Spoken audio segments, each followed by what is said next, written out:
MuchMusic special just in case day.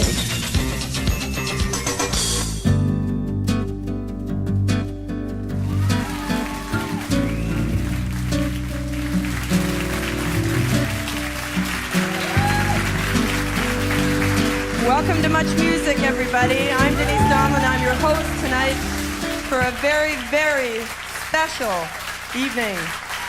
We've got an intimate and interactive plan for you like you've never seen before. And not only because we have one of the world's, and I wouldn't even say Canadian, one of the world's best singer-songwriters, visual artists, creative artists of all time here with us tonight, but also because it is an intimate and interactive show, which means that you and you and you and you all get to play a part of it. We're going to be taking your phone calls, your faxes. We've got an email system set up that I'm going to give you all those numbers a little bit later on, so get your pencils ready. Some of these people here are going to be asking questions, and there's all these people there over by the window. Have you seen them? The window's sort of closed. I don't know, what do you think? Should we open the window and let them partake? You think? Ooh, a little hesitant. What do you think? Should we let them? Okay. The milk of human kindness runs through your bones. Okay, guys. Welcome to the show. Okay, now just a couple, no problem. You excited about being here? Oh my God, yes. This is the moment of my life. I think that she just spoke for pretty well everybody in this room. I don't want to mess around and listen to me palathering on for any longer, so I want you right now, I know it's going to be really tough to do, let's have a warm welcome for Joni Mitchell.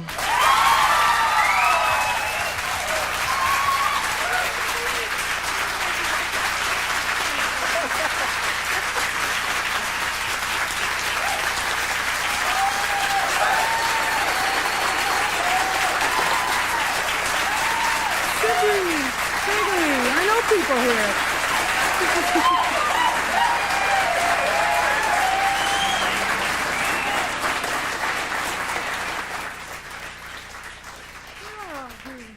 You're making me so happy to be here. Now I have to sing like a sad song. I don't know. I got to get into the mood here.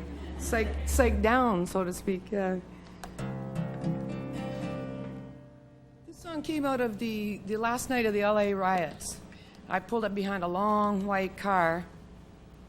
In LA, they tag their cars like in a personal manner, and this guy had the license plate, Just Ice. And I never really thought about that word quite in that manner, justice, just ice. So for the weeks that followed, and especially in the uproar we were in down there, not that I'm not a Canadian, I want you to know I live part of the year in British Columbia. I'm sort of like a bi-national, I guess you'd say at this point. I asked everybody I knew about justice. What is it? Everybody wants it. Nobody knows what it is. Well, nobody knows. They all know they want it, but nobody knows what it is. I even read Plato's Republic, which was based on the premise that if you built a just society, you could have justice. So Plato describes the Socratic just society, but it would be unjust to the likes of me because it was a society of specialists. You had to be either a painter, a poet, or a musician, but you couldn't tackle all three. So I would already be pinched in this society. So I don't know to this day what a just society or what justice is, but this is kind of what went down.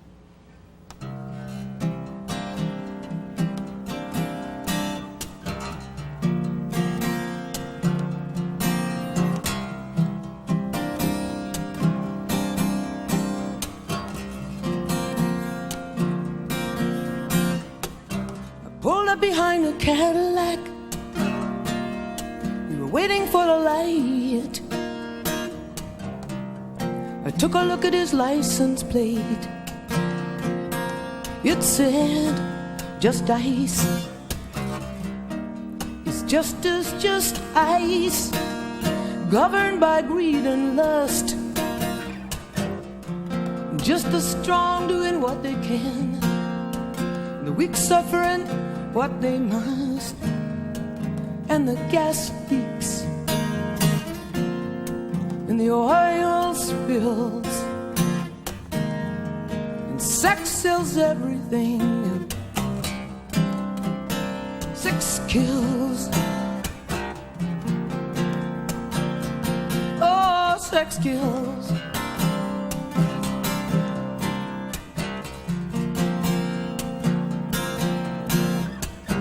Doctors' pills give you brand new wills media like an avalanche, and lawyers haven't been this popular since Robespierre slaughtered half of France. And Indian chiefs with their old beliefs know that the balance is undone.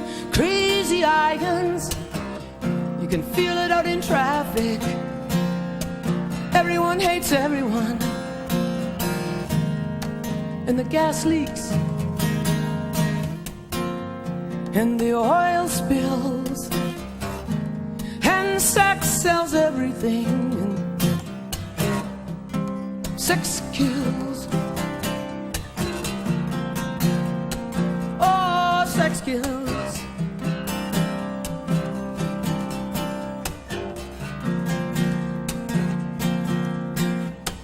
All these jack-offs at the office, the rapist in the pool, oh, and the tragedies in the nurseries, little kids packing guns to school, the ulcerated ozone, these tumors of the skin,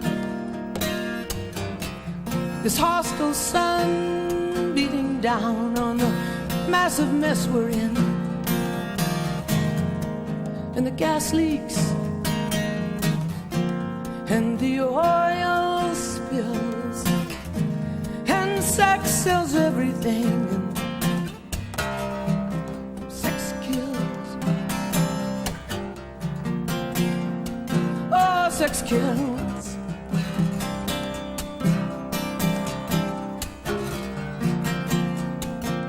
Sex kills.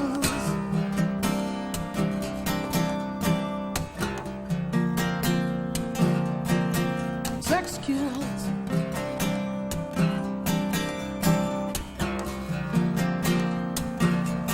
Sex kills.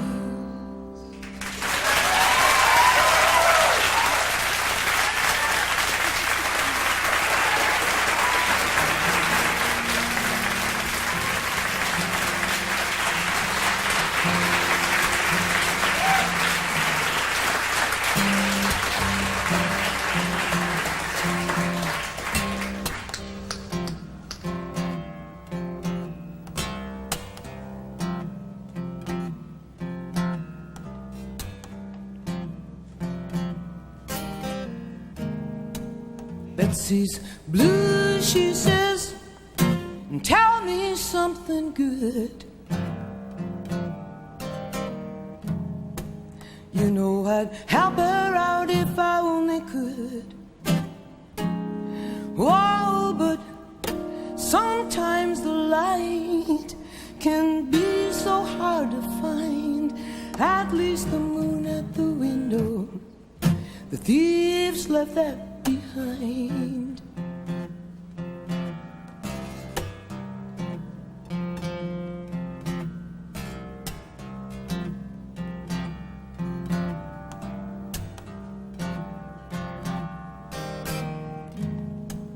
People don't know how to love.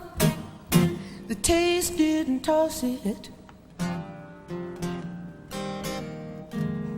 Turn it off and on like a bathtub faucet. Oh, sometimes the light can be so hard to find. At least the moon at the window, the thieves left that behind.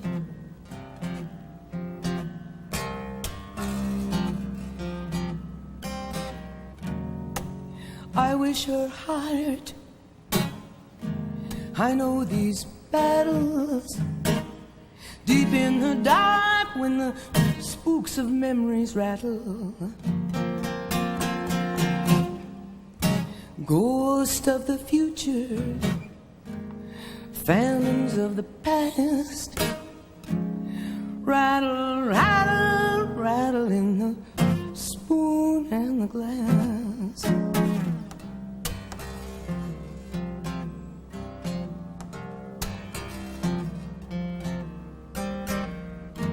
Is it possible to learn how to care and yet not care?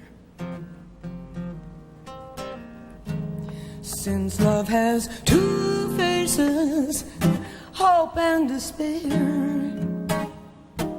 and pleasure always turns to fear, I find. At least the moon at the window, the thieves left that behind. Moon at the window, they left that behind. At least they left the moon behind the blind. Moon at the window.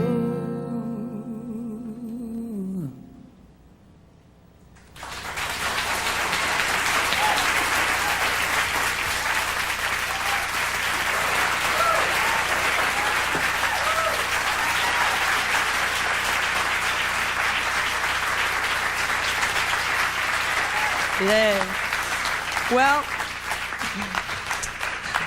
I'm sure glad all you people are here to clap, because the last thing I want to do is have my voice come out over the loudspeaker after that. Thanks, Joni. I wanted to ask you one question, because when we're going to be asking questions from everybody here in the house, and phones and faxes, and we got an email set up, and people have been typing for days out there. The first song, Sex Kills, was from the new album, Turbulent Indigo. And until I got here today and actually saw the picture of the album cover on the screen, so I knew that how it was connected there. But before that, I was thinking about the words turbulent indigo, and I had this mental picture of like a therapeutic finger paint, that's like round and round in circles, like this vortex. Where does it come from? Turbulent indigo? The swirl of Van Gogh's brushstrokes, basically. Yeah. Like this? Yeah. Like that. Yeah. They attribute it with madness, but I don't think so. It's just fluidity. And this there's a Canadian connection, I understand here, the Canadian Council on Making Van Gogh conference you attended? You want to open that can of worms? Okay. I don't know. Was it a can of worms? Well, let's see. How can I say this briefly? Well, I got invited on the 23rd of May a few years back to speak from my heart, was the way it was put to me, about art and education to address the Canadian Council of the Arts in my hometown of Saskatoon. Now, the 23rd of May is the day before my mother's birthday. She shares that birthday with Bob Dylan and Queen Victoria, extreme moralists, a lot of them, And so I thought, well, this would be good. I'll book myself home, so I can spend my mom's birthday with her. So I got up there, and they told me speak from the heart, and we went over it. I said, well, I'm going to tell about an excellent teacher, a killer great teacher that I had in the 7th grade, Kratzman, and then I'm going to be critical of the Alberta Institute of the Arts. It would not make available the knowledge that I needed when I got there. Fine, they said. So at the time, I had attempted to quit smoking, which I've done many times in my life. And because I wasn't smoking, I couldn't write anything. So I said, I'm just going to go off the cuff on this. And I'll give these two examples, good education and bad education, in my opinion, and then we'll throw it open to questioning. Fine, they said, So when we threw it open to questioning, I got some questions like, what other famous people do you know? And I was I thought, who are these people? I'm sure that there are bright people out in this room, but they seem not to be speaking up. The pamphlets, there were 8 topics of discussion for the week, and I was like the dessert speaker. 2 of those topics were offensive to me. One of them said, now that the arts are being taught in the high school level in Saskatchewan and I believe BC, does that mean that we have to become artists in order to teach arts? I thought, well, yeah, you should know something about it, And the second one showed me, where government funding comes from, the government. I know from myself that the art school in Alberta was shoved in with auto mechanics and cafeteria cooking. It was like, well, if they can't do anything else, surely they can do something decorative, So the topic of discussion was, we're going to make Van Goghs out of women, immigrants, and the Canadian native. Canada's useless. Well, what do we do with them? The women, they won't stay home and cook and clean anymore. Well, maybe we can get them to bind wheat into Christmas ornaments. Okay, we'll give some money to that. But it was all under the banner of we're going to make Van Gogh. So I found myself, the painters were the first to walk on me, and basically what they said, it was in the news the next day, we don't need some pop singer, some rich pop singer who left the country years ago, which is not true, standing up there and telling us that she's a serious artist, you know. So they walk. They all look like the Smith brothers. You could always spot them, you know. They got all this facial fur, you know. So I found the whole thing upsetting, and basically what I said to them was like, you know, and I think this is true, you cannot make an artist. You can make a person who can tie wheat into little neat Christmas ornaments, but an artist is born, you know, they're born with an artistic attitude, and they're born to be the axe for the frozen sea within us, you know. They're born to be in conflict, they're born to be an alien, they're born to be an outsider, you know. And so the song Turbulent Indigo and the album cover, you know, which looks kind of like Katharine Hepburn, but it's actually it's not a fashion item, that bandage. There's going to be a little mini ear, like a Cracker Jack prize fallout of the first 10,000 copies.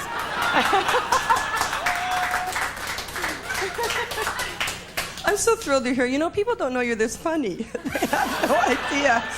I know, it's like drama is what I'm known for, you know. But Joni, the thespian, great. Now, okay, well, it's been great talking for me from just one question here, but we're going to let the rest of the country talk, and I'm just going to nip over here, because we have an email system come up, and I'm going to grab your question from the email. Cool? So, and here's Sean over here. Sean's been collecting questions. Have you got something? We sure do. We've got a question from Eric J. Eric is emailing us from San Francisco via the well. His first question to Joni is, a friend told me recently that you often take an extremely long time to write down phrases or words while you are writing a song, that you often sit smoking with your pen poised to write and in intense concentration. What carries you off to that level of concentration, and to what do you owe your ability to create the high poetry of your songs? well, I think I'm autistic, you know. Things stick in my craw, and they rotate endlessly, and if I don't clear them, you know, like I could go mad. So, and I want to clear them in an interesting manner, and the arts seem to be the answer to that. Yes, I do smoke endlessly. Yes, I do not so much rewrite as write copiously and then condense. You know, a lot of these themes are very, very large, and people don't like long songs, so they have to be condensed down to 3 verses. Does that answer it? That's very good, yes. Well, people at home want to participate too, so we're just going to roll a tape here. This is how you call us. Here are the phone numbers and the fax numbers to get a hold of us tonight. If you would like to get intimate and interactive with Joni Mitchell for questions and comments, the toll-free number to call is 1-800-265-MUCH. That's 1-800-265-6824. By fax, the number to call is area code 416-591-MUCH. That's area code 416-591-6824. Okay, that's how you do it. We got a question from the audience here. Anybody? Yes, I want to know what inspired Magdalene Laundries. Oh, well, I live in British Columbia as much as I possibly can. Because I'm absent, sometimes I have a man named Hans who, he and his family caretake my place. And Hans, sucking on his pipe, said to me one day, you know, Joni, you're basically a cheerful person, but you write these melancholy songs. He said, seems to me that you should write more in the daylight. You're always writing at night. So I sat out in the sun on a rock, and I tuned my guitar to the sound of that day, because I play in open tunings like ragas. So I tuned to the crows and the seagulls and the sonic references available. And it was a fairly cheerful chord progression. You know, well, a little melancholy in it, because beauty has little. But anyway, I intended to write quite a cheery lyric to it. Well, I went to the supermarket to get my groceries, and standing in the line between the Inquirer and the Star was the Vancouver Sun. And I never bought a paper in my life. What possessed me, I don't know. But I picked this paper up, and I never got past the first page. To the left hand of the page was a story out of Ireland, that the Sisters of Our Lady of Charity outside of Dublin, which was a nunnery, had sold 11.5 acres to realtors. The realtors, in plowing this land for development, unearthed over 100 bodies in unmarked graves. thus opening up a scandal that had rocked Dublin from, they said, 1800 to 1970. These laundries were closed. Basically, the Magdalene Laundries, which stood outside of, there was every major Irish town and maybe some minor ones, took as slave labor fallen women. Fallen women were classified as the obvious, I guess, prostitutes, unmarried mothers, frequently impregnated by their parish priest, their father, their brother.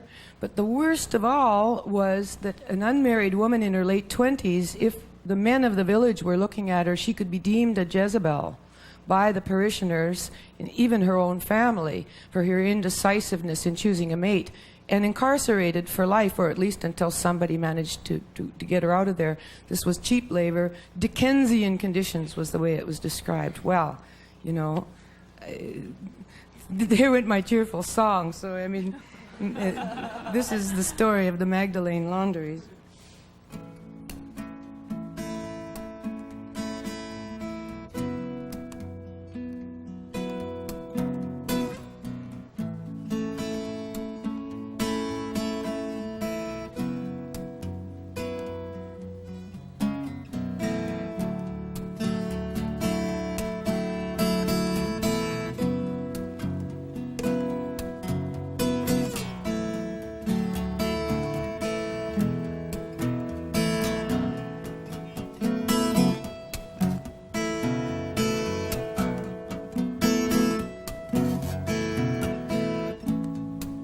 I was an unmarried girl.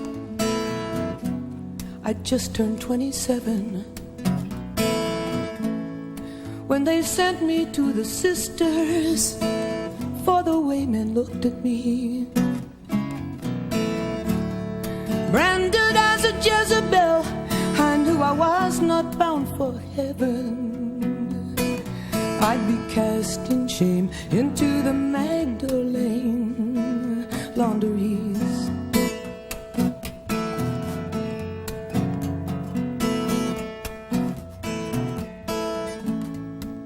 Most girls come here pregnant, some by their own fathers.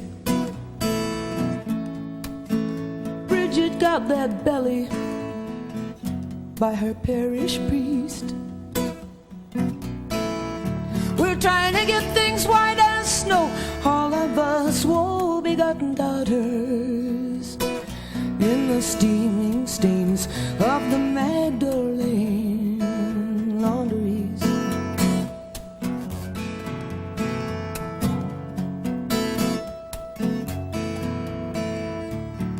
Prostitutes and destitutes and temptresses like me,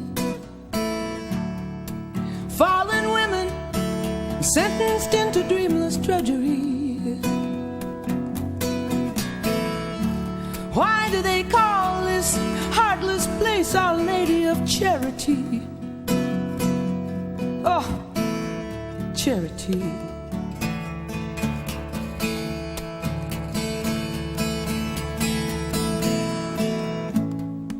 These bloodless brides of Jesus, if they had just once glimpsed their groom, then they'd know. And they'd drop those stones concealed behind their rosaries. They wilt the grass they walk upon, they leech the light out of a room. They'd like to drive us down the drain at the Magdalene Laundries.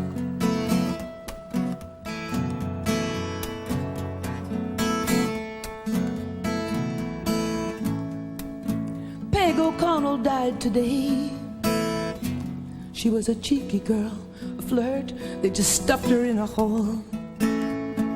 Surely to God you'd think at least some bells should ring.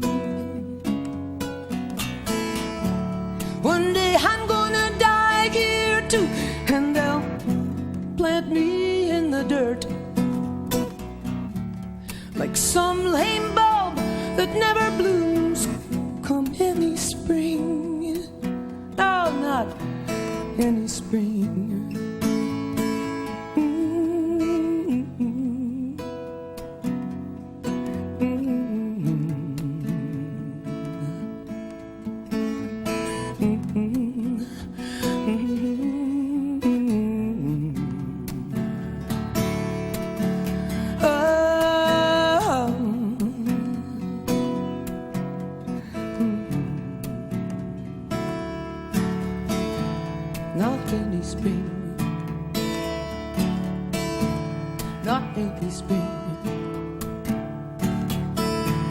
not any spring,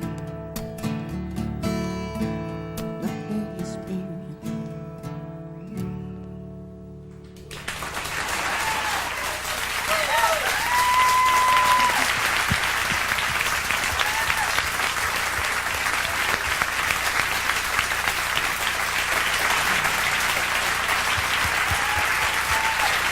That worked out really well.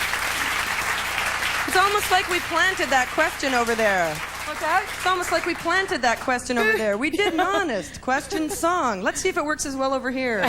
Question here. Hi. How are you? Fine, thanks. What's your name? My name's Patsy.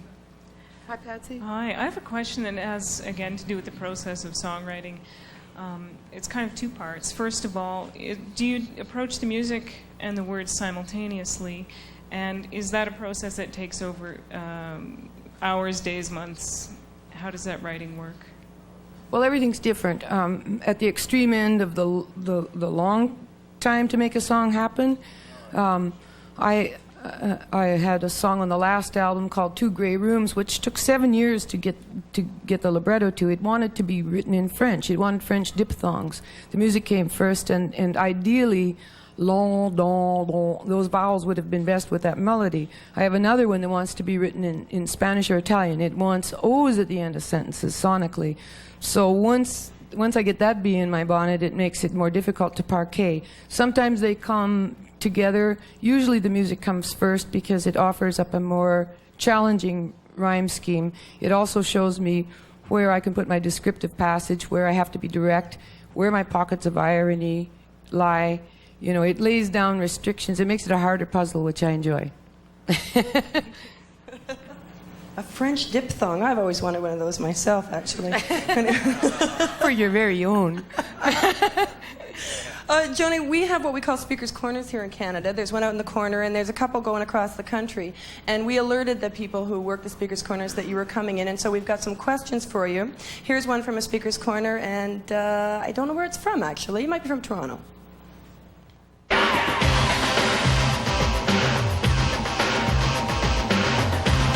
Are you proud to be a Canadian? I'm proud that you are a Canadian. And have your feelings towards Canada changed over the years at all?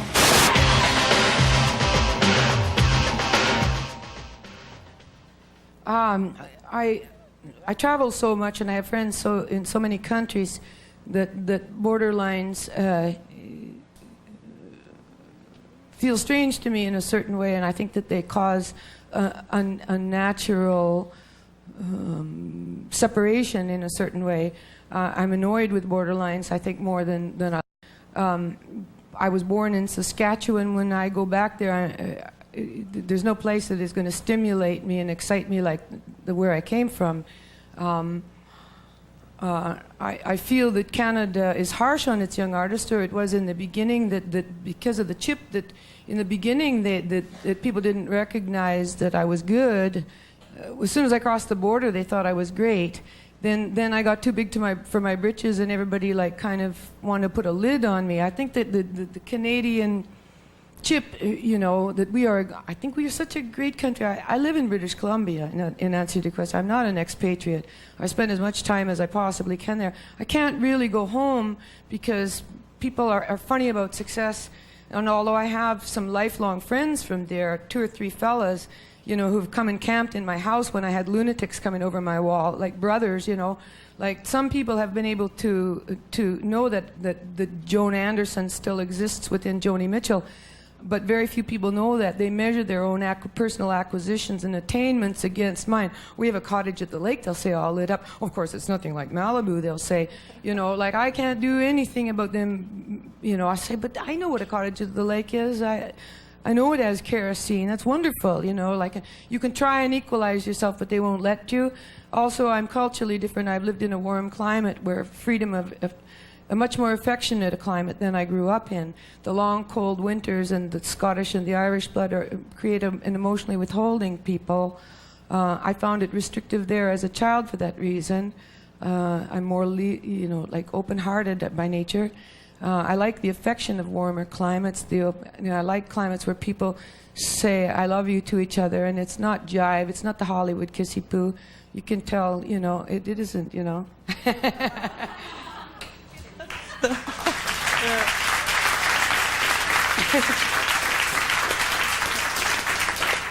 Yes, the Hollywood Kissy Poo litmus test. I think we should all have one of those when we walk around.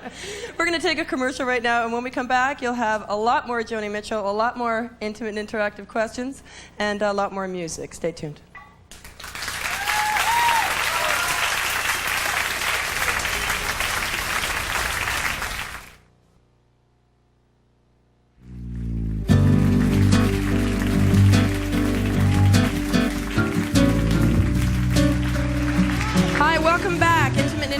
With Joni Mitchell.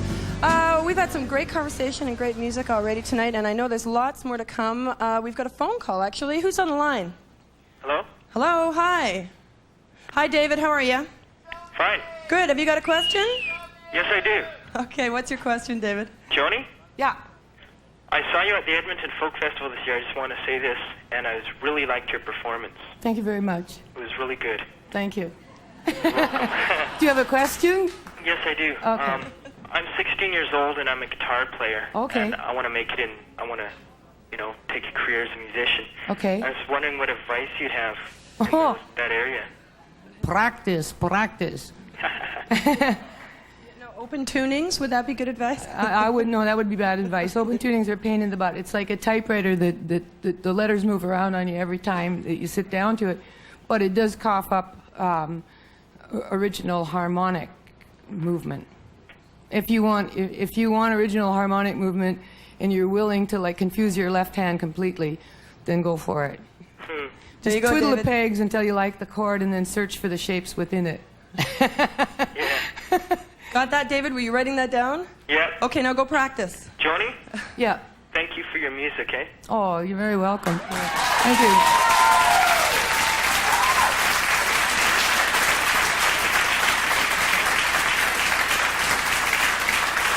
Now, guitar wasn't actually your first instrument, was it? I read that you started on the piano and then picked up a baritone ukulele. Baritone ukulele. By choice, you picked up a baritone ukulele. Well, no, by finance I picked up a baritone. I couldn't afford a guitar, so I had to sacrifice 2 strings. $36 for a baritone ukulele it was, and it was considerably more for a guitar.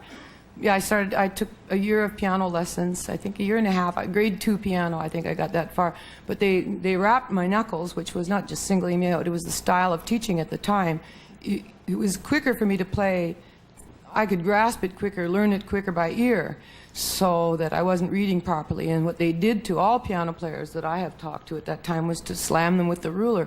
And I thought, oh, gee, this lesson conflicts with Wild Bill Hickok, and given my druthers, I'd rather listen to Wild Bill Hickok on the radio than have my knuckles wrapped. So that was the end of my piano playing for many years until I made my first record, and I attempted an overdub on that. But the piano came back. As a child, I wanted to compose. I heard melodies in my head, but that was considered... my teacher said to me, well, why would you want to play by ear when you can have the masters under your fingers? Well, I said, I get these melodies in my head that I would like to get out. I just want enough chops so that I can get them out. But that was misunderstood in a small community. Yeah, it's often restrictive rather than evolving, isn't it? Yeah. Creativity, I think, generally, in terms of lessons, gets overlooked for tradition. So anything original is kind of repressed and mistaken for something else. I don't know. Let's change all that. We have a fax here. Dear Joni, your beautiful words of music have inspired and touched me in too many ways to mention. Your musical poetry has been the background to all of the important events of my life. That happens a lot, eh, people? Yeah. Music has a power, if it's not me, it's someone else, but we all have a backdrop for a score to our lives, that's for sure. Bonnie Gladstone would like to know if you have any plans to tour or do live concerts in the future. Well, I'm sticking my toe in the water, aren't I?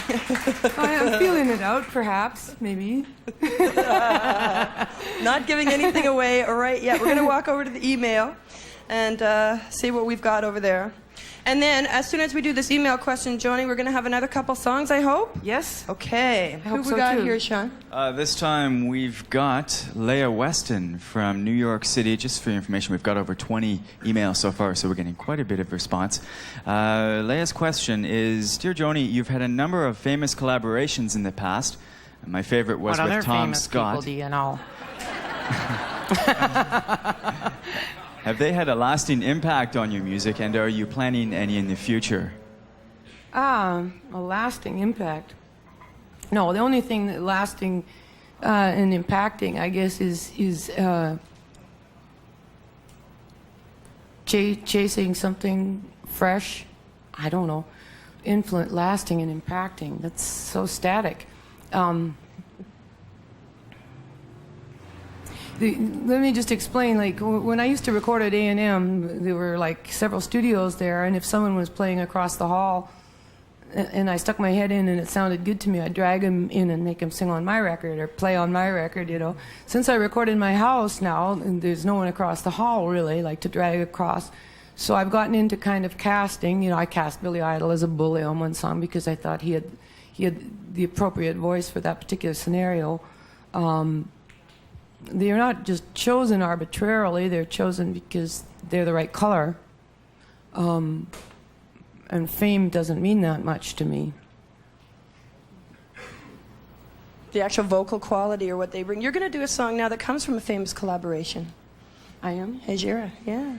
Oh, yeah, that's Jocko, my... Here we go. Hejira, Joni Mitchell.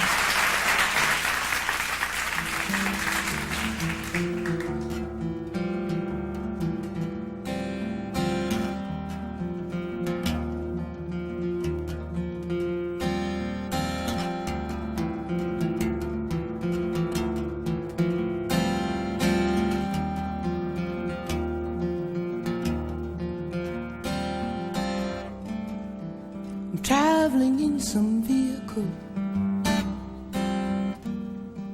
I'm sitting in some cafe, a defector from the petty wars that shell-shock love away.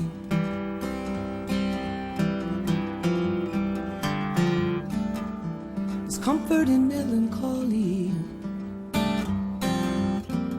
when there's no need to explain. It's just as natural as the weather in this moody sky today.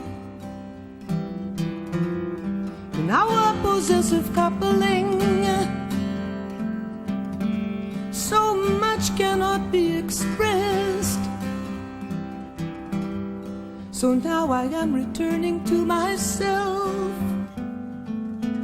These things that you and I suppressed, I see something of myself in everyone, right at this moment of the world. As snow gathers like bolts of lace, come waltzing on a bridal girl.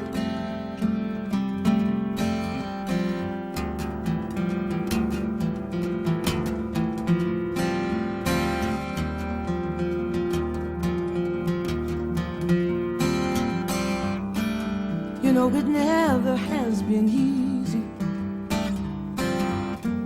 Whether you do or you do not resign, whether you travel a breadth of extremities or you stick to some straight line.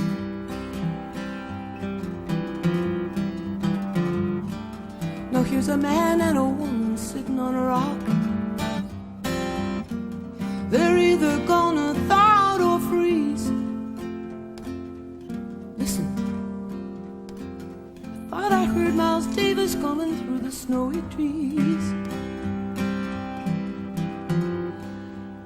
I'm porous with travel fever. Oh, but I'm so glad to be on my own. Still the slightest touch of a stranger sets up a trembling in my bones. Oh, I know no one's gonna show me everything.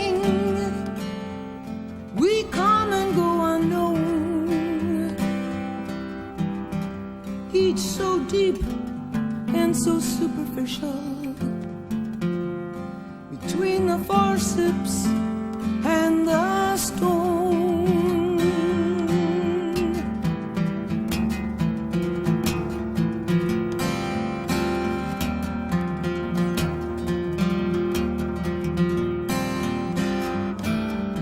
I looked at the granite markers, those tributes to finality, to eternity.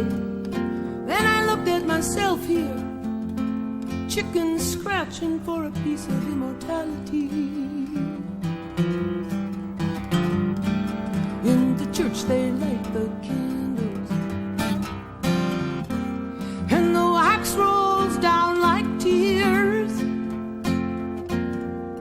There is the hope and the hopelessness I've witnessed all my very many years. We're just particles of change, I know. We're just orbiting around the sun. But it's hard to keep that lofty point of view when you're bound and tied to someone. White flags of winter chimneys, waving truce against the moon. In the mirrors of a modern bank, from the window of my hotel room,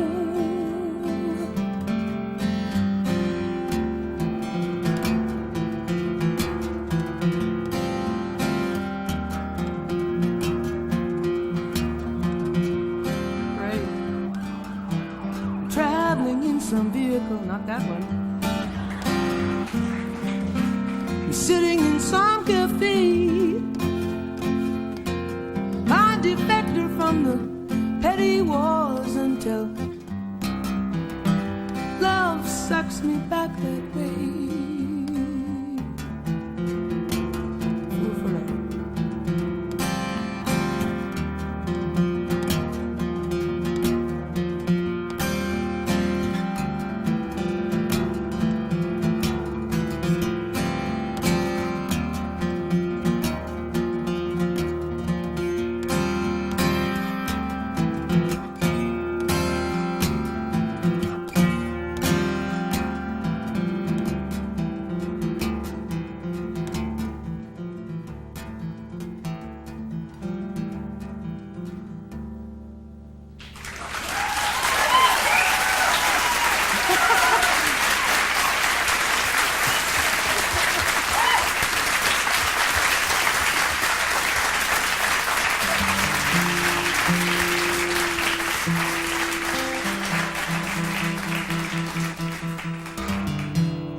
When I was 13 in Saskatoon, I had two best girlfriends. One was Jewish and one was Indian. And my Indian girlfriend, her name was Mary Waddington, her parents had died, I think, in a reservation fire, and she had been adopted into a foster family. When I first moved to Saskatoon from North Battleford, I thought she was rich because she had a TV set. Everybody I knew in North Battleford that had a TV set owned their own business, and that was rich. So when I got there, I realized, gee, they were living in a wartime house just like us. Anyway, Mary and I became best. Our play involved, we were in the swimming club together, we painted together, and we also went to the Grand Trunk Bridge together. That's Saskatoon, my hometown, is it's called the City of Bridges. And the Grand Trunk Bridge had a lot of youth bravado rights to it, as did the Broadway Bridge. And this song is set in the Broadway Bridge. At the age of 13, I discovered bigotry. They don't teach you that till you get to be 13. My Jewish girlfriend's parents sent her off to summer camp because I was introducing her to Goy boys. And Mary's foster father molested her, and she took refuge in the Broadway Bridge when no one would take her into their home because basically we learned at that point that she was a dirty Indian. Mary, innocent victim of a crime, ended up in a reform school, basically through no fault of her own. And when she came out, the only place for her were the crime families of our town, the Olets and the Trotskys, who were Métis Indians. What happened to her, I don't know. The name Cherokee Louise is poetic license, but Mary, wherever you are, this song is for you.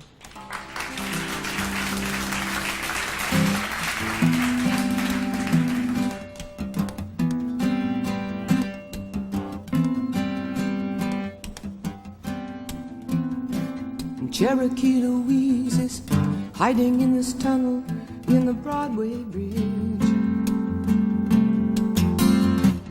We are crawling on our knees. We've got chocolates and cheese. We've got cold cuts from the fridge. Last year, about this time, we used to climb up in the branches just to sway there in some breeze. Now the cops on the street, they want to Cherokee Louise.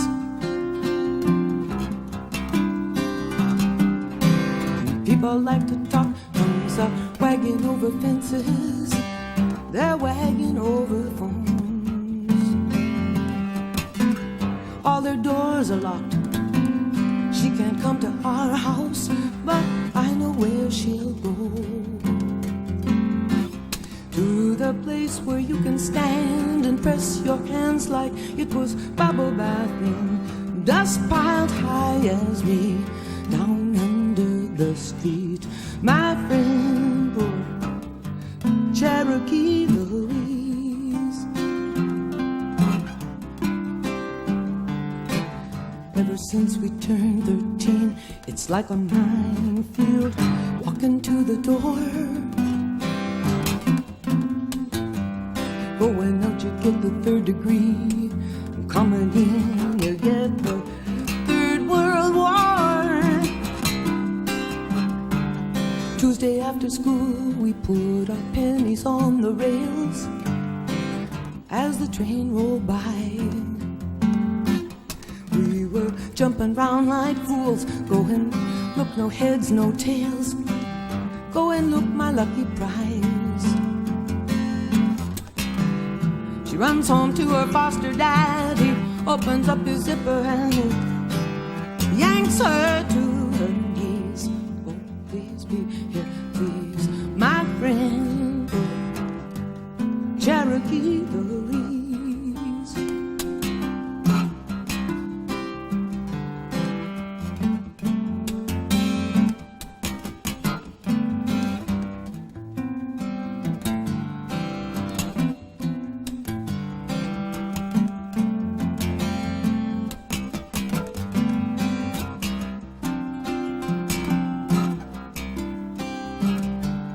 Cherokee Louise is hiding in this tunnel in the Broadway bridge. We are crawling on our knees. We've got Archie and silver screen. We got cold cuts from the fridge. She's in the place where you can stand and press your hands like it was bubble bathing. Dust piled high as me down under the street. My friend, oh, Cherokee Louise. Cherokee Louise. Cherokee Louise. Cherokee Louise. Cherokee Louise.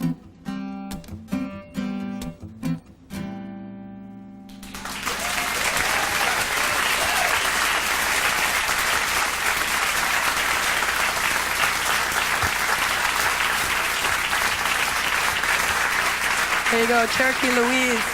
We're going to be coming back with a lot more music, a lot more talk, and we haven't given you the email address yet, so here it is. Here's the email address, and we'll be talking to you on the email as well. Stay tuned, we'll be right back.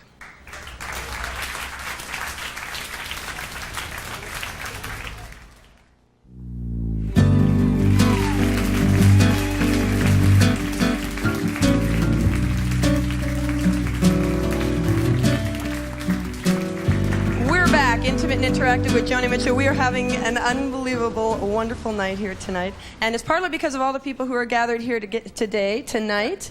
And we've got an audience question here from... Hi. Hi, Joni. I'm Brad. I'm from your hometown, Is that right? Saskatoon. You're a Saskatoonian? I see your father at the golf course every day. Is that right? Yeah. Bill. Yeah, he's trying to beat his age, you know. I think he does that. I was just wondering, how and where did you start playing in Saskatoon? What type of venues? And how do you go from there to playing Carnegie Hall? Oh, gee, well, I started as a waitress in the Louis Riel, which is down on Broadway there. Do you know where that used to be? And one night, I had a baritone ukulele.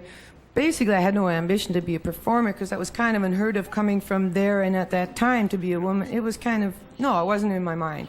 You know, basically I learned to play ukulele to accompany bawdy drinking songs at Waskesiu, you know. So anyway, one night the act didn't show up and they said, you know, you're the only one here who can play, you got to go on. So I trembled through this little set, you know. It was a reluctant beginning. It was not what I had in mind, you know.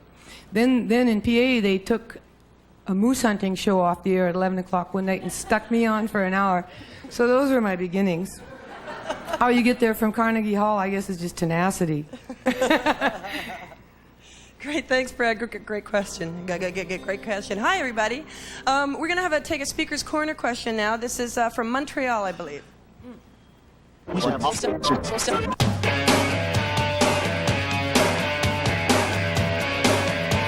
Hi, I'm Claire in Montreal, and I'd like to ask Joni Mitchell, do your personal relationships have an influence on your music? Joni? How's that for brevity? It has to be brief now. She said, are you kidding? For the break. Actually, maybe I could turn that question around a little bit. The thing that's interesting in it, and it was great the way you introduced Cherokee Louise like that, is because obviously personal relationships and life in general and everything we experience has an effect on you, your painting, your music, all of that. Mm-hmm. But I think that maybe one of the things that's been odd for you is that a lot of your audience still has trouble distinguishing fiction from reality and and made-up characters. Yeah. Well, none of it is fiction, but not all of it is autobiographical. Yeah. So, you know, like I sing in first person many different characters. You have to think of me more as a playwright and an actress. You know, so the playwright, yes, does draw off personal experience, but also, like in the case of the Magdalene Laundries, draws off things that I have empathy for. I am Lakota, for instance. You know, I'm not a Lakota Sioux. I have Indian blood, although my parents deny it. Sami, European Indian, not quite the same thing. Some of them are blonde, you know, but whatever it is, like, you know, you deny your Indian blood on the prairie. It's like low caste. There's an elaborate caste system out there. So that they, Mom, Dad, you know, yes, I'm a liar. We don't have it. Great. Yeah, that wouldn't happen if you were writing a short story. I guess people would make that distinction. No. The voices in my ear, Joni, are talking to me, and they're saying, "Would you please play a song and quit talking, Denise? Get off the camera." Okay, thanks. Bye. Okay. Let's see, what shall I play here?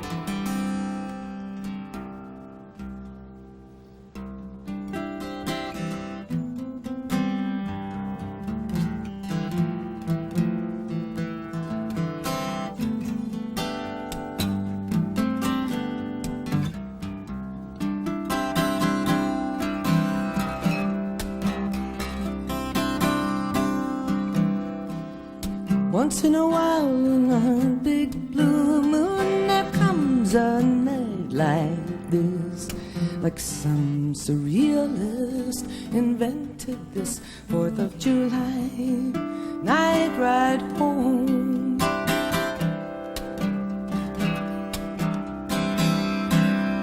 Hula girls and caterpillar tractors in the sand. Fireworks this 4th of July night ride home. I love the man beside me. We love the open road.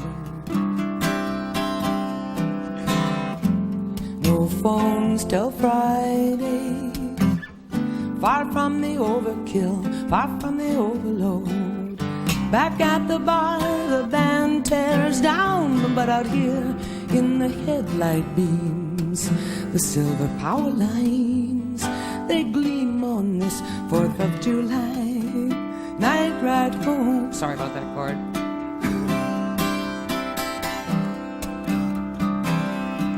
We come around the curve in a big dark horse, red tail lights on his hide, is keeping right alongside. Rev for stride, 4th of July. Night ride home.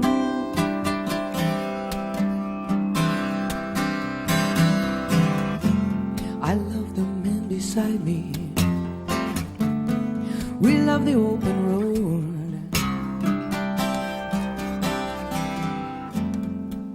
No phones till Friday. Hallelujah. Far from the overkill, far from the overload. Once in a while, in a big blue moon, there comes a night like this. Like some surrealist invented this 4th of July. Night ride home. On the night ride home.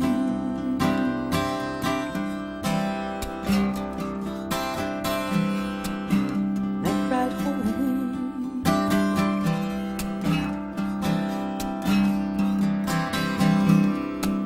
On the night ride home.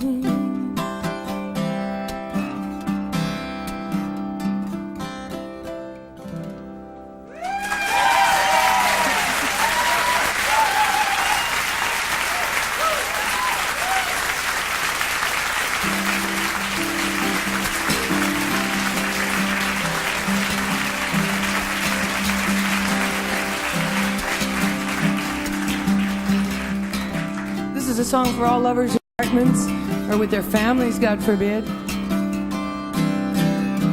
It was co-written by my fellow Saskatoonian Donald Freed.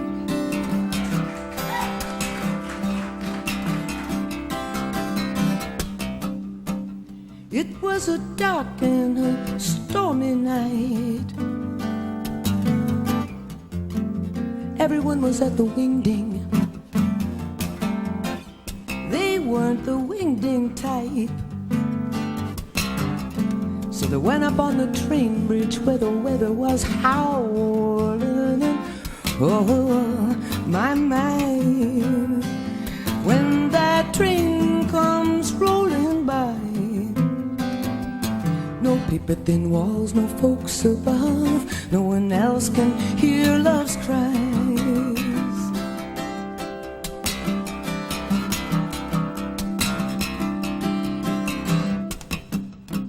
They were laughing, they were dancing in the rain. They knew their love was a strong one when they heard the far-off whistle of a train. They were hoping it was gonna be a long one, 'cause my mind, when that train comes rolling by, no paper thin walls, no folks above, no one else can hear love's cries.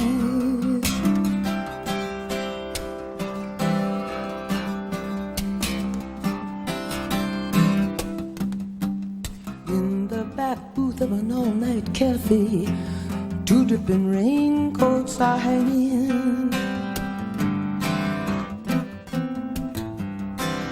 Outside in the weather, the shade on the streetlight is clanging. And they smile year to year, eye to eye. Ice cream is melting on a piece of pie. And oh, my, no one else can hear love's cries.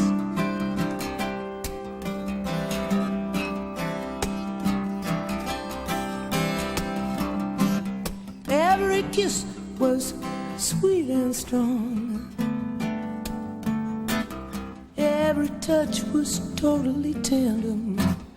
When that train come rumbling along, they sang a lover's song while the band in the whoa, my, when that train comes rolling by,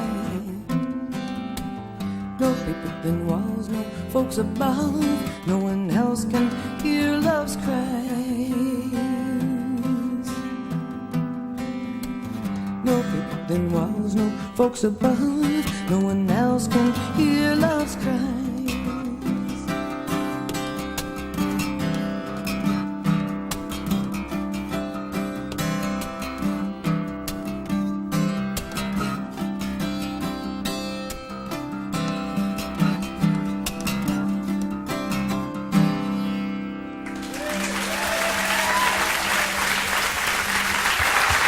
Thank you, sweet people.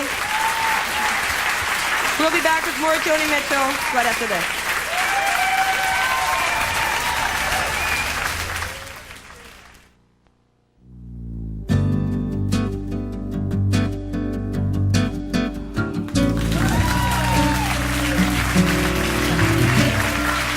We're back, and it's been an interactive with Joni Mitchell. A fabulous evening we're having. Hope and everybody's enjoying it here. I know they are, so hope you're enjoying it at home too. Who was that guy that was just over here hanging around? That's my friend Ed Begley, who's in town doing a movie here. Oh, excellent. Well, Yeah, welcome. Welcome to so MuchMusic. glad to see you here. And Jane Sibrey. And Jane Sibrey's here, yeah. I'm glad to see you. There's people I know and here. Moberg and Lorraine. It's just full of friends all over the place. The whole country is full of friends, Joni. It's wonderful that you're here. It's really wonderful. And I think we have a friend calling in right now. We've got somebody on the phone. Hi, what's your name? Hello on the phone. Hello, yes, this is me. My name is Shauna, and my question is for Joni. Hi, Joni. I'd like to know if when you were younger and daydreaming let's not talk about about that. where you would be, when you were daydreaming about where you would be, the level that you are today. Oh, I didn't daydream about that. Oh, not at all? No. You had melodies in your... I had melodies in my head, but I didn't think... I just wanted to get them out. I didn't have career attached to it, you know? As a matter of fact, I had an interesting insight considering the position I'm in now at the age of 16.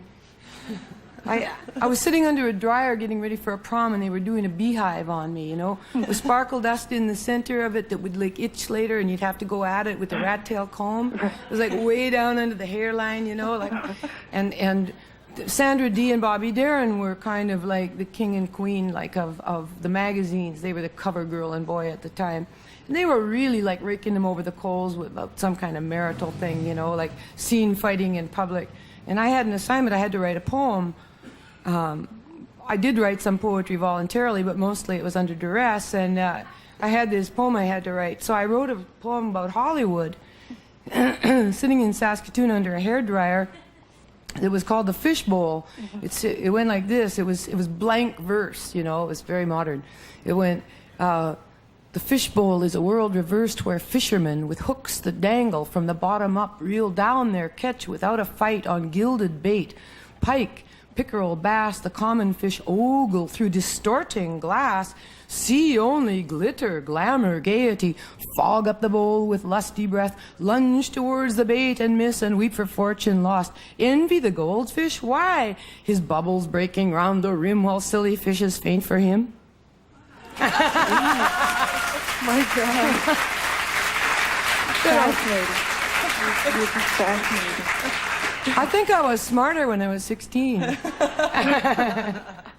Great. Thanks for calling. Thank you. Okay. We've got a question. Who's got a question here in the audience? We'll just dive right in. Hi. You're right. I don't even have to walk. What's your name? I'm Mary. Hi, Joni. I wanted to ask you about your collaboration with Seal. I recently heard a second LP, and I was thrilled to hear your harmonies in the background. How did that come about? Seal and I met a while back. He found himself in the pop arena almost by accident, and he felt he was doing his growing pains in public, and he had chosen me as a standard, and he was saying so in the press, and there came a party for him in Los Angeles, and I was invited, and when we met, we went into a very fluid dialogue immediately. We met in a preteen kind of way. Our children liked each other, and this friendship developed. And, you know, the child within us. We got the man-woman thing didn't enter into it, and we just started talking. So when first he sang on my album, and then he had this one song that he heard me on. At that point, his health was poor, and he was in Switzerland kind of recuperating. So he sent it to me. He was actually at my house to record on my album, but we did my part as a mailer. And ironically, at that time, I was under doctor's orders not to sing. I had some throat trouble, so I couldn't do very many takes. And I did the best I could under the circumstances, but it came out kind of nice. It's a different kind of singing for me. I never start with the first word holding it out. My music is very conversational, very short, so it was a treat to sing a different kind of music like that. You'll be hearing that on the new record when it comes out, Turbulent Indigo. Just thought I'd plug it there for a minute, if you don't mind. We're here on the campaign trail. We're getting close to the end of the show, and I wanted to make sure that there was an opportunity for you to play a couple more songs and maybe come back and take maybe a couple more questions depending on how we go. So, Joni, you ready? What do you think? Just like this train?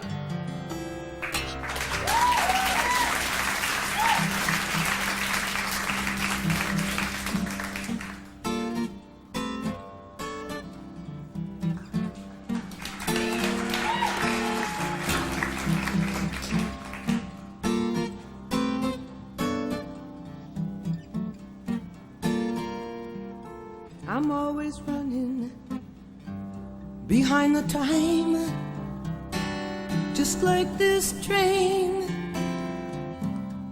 shaking into town with the brakes complaining.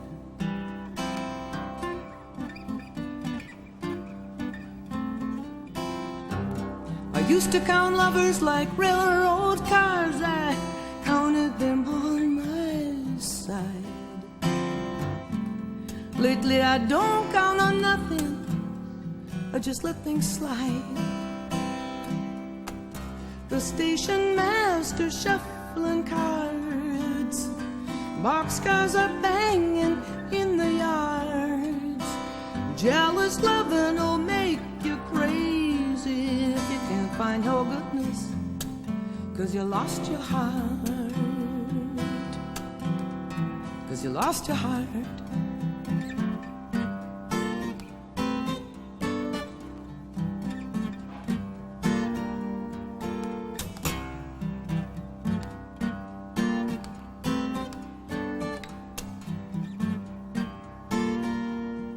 I went looking for a cause, or a strong cat without claws, or any reason to resume. And I found this empty seat in this crowded waiting room.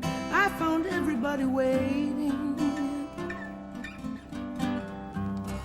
There's an old man sleeping on his banks, women with that teased up kind of hair,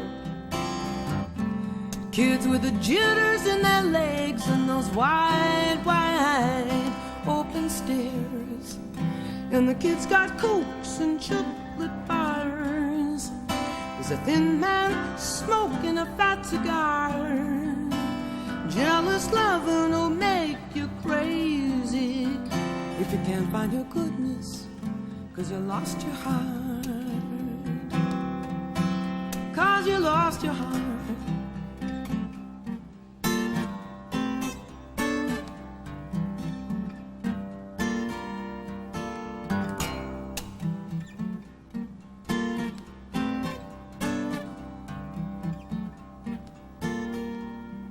Well, I've got this berth and this roll down blind. I got this fold up sink and these rocks and these cactuses going by, and a bottle of German wine to drink. I'm gonna settle down into the clickety-clack with the clouds and the stars to read, dreaming of the pleasure I'm gonna have, watching your hairline recede, my vain darling, watching your hair in clouds and stars, and rocking away in a sleeping car. Oh, so jealous, loving's gonna make me crazy. I can't find my goodness, 'cause I lost my heart. Oh, sour grapes, 'cause I lost my heart.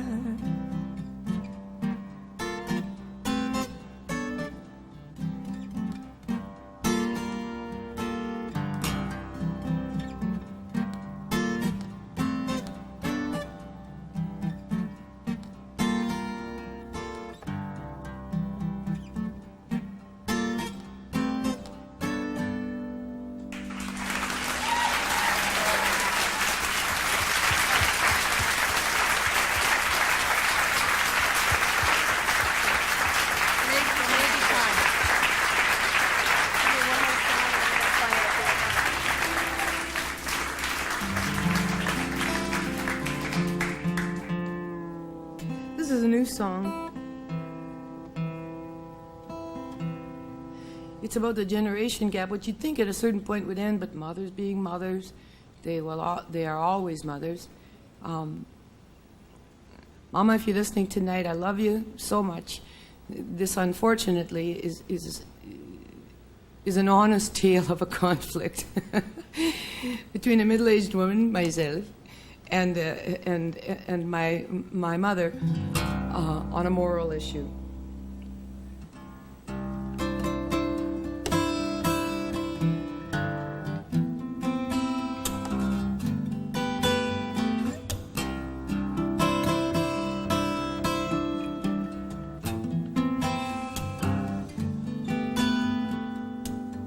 I went so numb on Christmas Day I couldn't feel my hands or feet.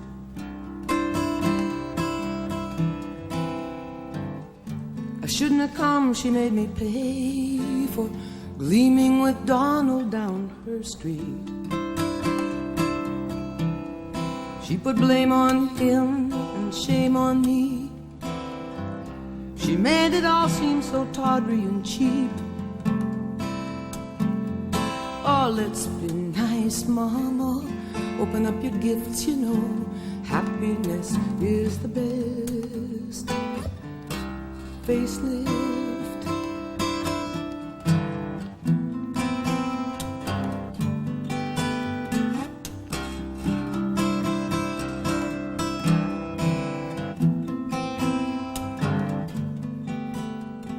I mean, after all, she introduced us. Oh, but she regrets that now. Shacked up downtown, making love without a license. Same old sacred cow. She said, did you come home to disgrace us? I said, why is this joy not allowed? For God's sake, some middle-aged mama, and time moves swift, and you know happiness is the best. Facelift.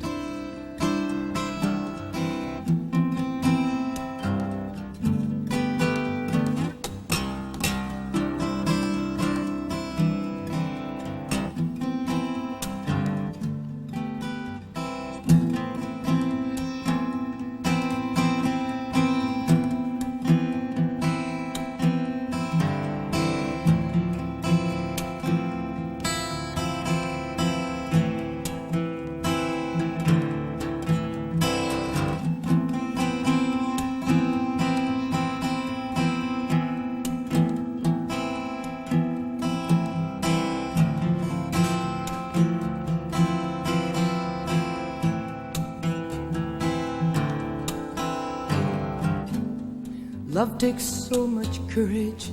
Love takes so much shit. He said, you've seen too many movies, Joni. She said, snap out of it. Oh, the cold winds blew at our room with you. So helpful and hopeful and candlelit. We kissed the angels and the moon eclipsed, and you know, happiness is the best. Facelift.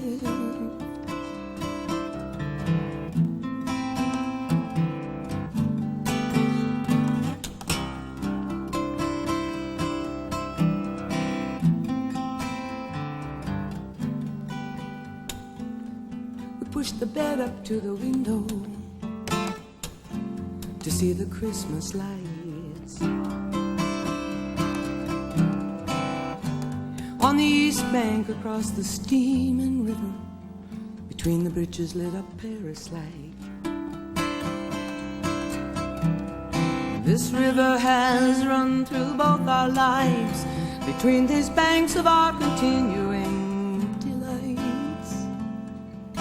Oh, bless us, don't let us lose the drift. You know, happiness is the best. Facelift.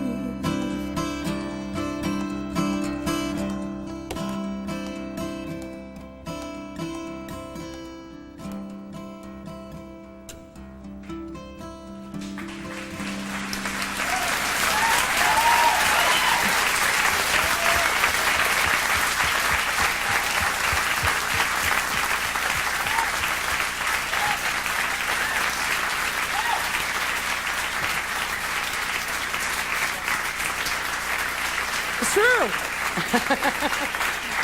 Thanks, Joni.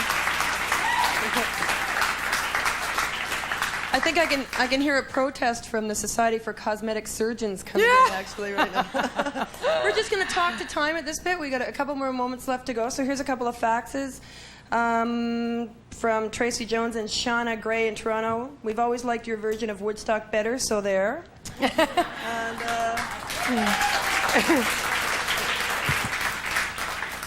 what are one or two of your favorite books and authors, and why? Okay. First piece of literature I was introduced to by a teacher named Craftsman was Rudyard Kipling's Kim. I think it set my predilection. I think it broke a lot of barriers down. Here was an orphan kid with no guidance, all by his own, with no one to tell him that there were lines. He was able to move authentically through many communities, you know. That was a very inspiring book. And the Castaneda books also, all of them. There was we talked a little bit earlier when I was asked to listen to the voices in my head and pay attention and get off the air. But is there a book for you? Because you write in such a narrative, descriptive style. And, you know, songs obviously work so well because the music is there as well to help impart the emotionality you want. But is there a long form in the offing? Do you think you'd want to attempt that? I tried writing short stories. I used to meet with a friend of mine, Peter Elbling. We had our first professional gig in Calgary together when we were 18, and he writes comedy in Los Angeles. We write short stories and from time to time get together and present them. I felt that I wrote in an adolescent voice. In the meantime, I wrote Catcher in the Rye, which is written in an adolescent voice and very well. For a while, I was prejudiced against my voice in that particular form. I've attempted it. I'll attempt it again. I will look forward to that. Well, we're going to have to close up the show right now otherwise, because Electric Circus is just about to be on. And if we don't, you and I are going to have to bare our midriffs and jump on those risers. Oh, and, no. And I don't know about you, but I don't want to flick mine on the planet. No. I'm 50, God forbid. It's like Dukabor's. Put it on, put it on.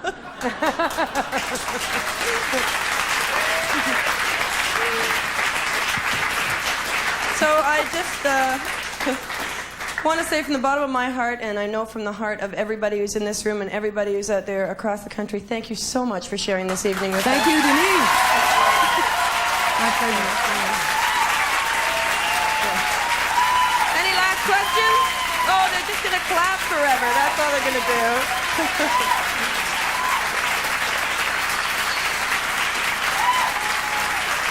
We're out of here. We'll have a camera. We'll say goodnight. Okay. That's it. That's it.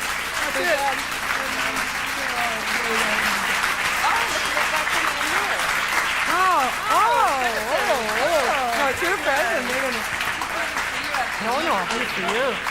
Here, take the mic. Another special moment. 10 years of special moments for Warner Music. Thank you to the MuchMusic. Nice to have Joni here again. Thank you very much. Oh, this is to us. Oh, yes. This is supposed to be to Joni. No. This is your award moment, Denise. They told me at the office. I just want to give you a piece of glass, but they said I had to bring Joni. I think you this is very opportunistic of you, Warner guys. Well, thank you. Stan just said, welcome back to the family, to Joni. Okay, I'll take it off your hands. Great, thank you, thank you. We're 10 years old, for anybody who hasn't noticed already. All right. You can step on your show like that, I'll tell you. I gave him permission, but I didn't think it was opportunistic, but I gave him permission anyway. That's how leal-hearted I am. Sitting in some cafe. Now do we have to say hello to Electric Circus? Should I go do that? I defected from the petty you guys enjoy. Talk amongst yourselves. I'll be back in a minute.